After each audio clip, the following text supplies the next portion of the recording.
வணக்கம். நான் சித்தா டாக்டர் சஃபானா. வெள்ளைப்படுதல், ஒயிட் டிஸ்சார்ஜ் எப்பெல்லாம் ஒயிட் டிஸ்சார்ஜ் இருந்தால் அது நார்மல், எப்போ இருந்தால் அப்நார்மல், எந்த ஒயிட் டிஸ்சார்ஜ்க்கெல்லாம் ஹோம் ரெமெடிஸ் எடுத்துக்கலாம், எதுக்கெல்லாம் ட்ரீட்மெண்ட் செய்யணும் அப்படின்னா, ஒயிட் டிஸ்சார்ஜ் வந்து பீரியட்ஸுக்கு ஒரு 4 நாள் முன்னாடியும் பீரியட்ஸ்க்கு ஒரு 4 நாள் பின்னாடியும் இருக்குன்னா வெரி நார்மல். ரொம்ப லாங் ட்ராவல் போகிறீங்க, ரெகுலராக சிக்கன் மாதிரி ரொம்ப உடல் சூடாக்குற மாதிரியான நிறைய ஃபுட் எடுத்துக்கிறீங்க, இல்லை பாடி ஹீட் ரொம்ப ஜாஸ்தியாக இருக்குது, வெயிலில் நிறைய ட்ராவல் பண்ணுறீங்க, இந்த மாதிரி இருக்கும்போது ஒயிட் டிஸ்சார்ஜ் இருக்குது.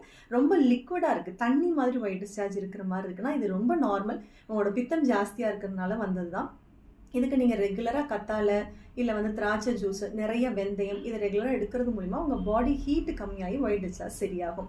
எது அப்நார்மல்னா ரெகுலராகவே இருந்துகிட்டே இருக்கிற மாதிரி இருக்குது, அதுக்கப்புறமா ஒரு கர்டி அப்பியரன்ஸ், ரொம்ப தயிர் மாதிரி இருக்குது, இல்லை எல்லோ கலர் டிஸ்கலரேஷன், ஒரு எல்லோ கலராக சேஞ்ச் ஆகிருக்கு அப்படின்னா அது வெரி அப்நார்மல். கட்டாயமாக ஒரு ட்ரீட்மெண்ட் அதுக்கு தேவைப்படும். Thank you. Stay healthy with Siddha medicines.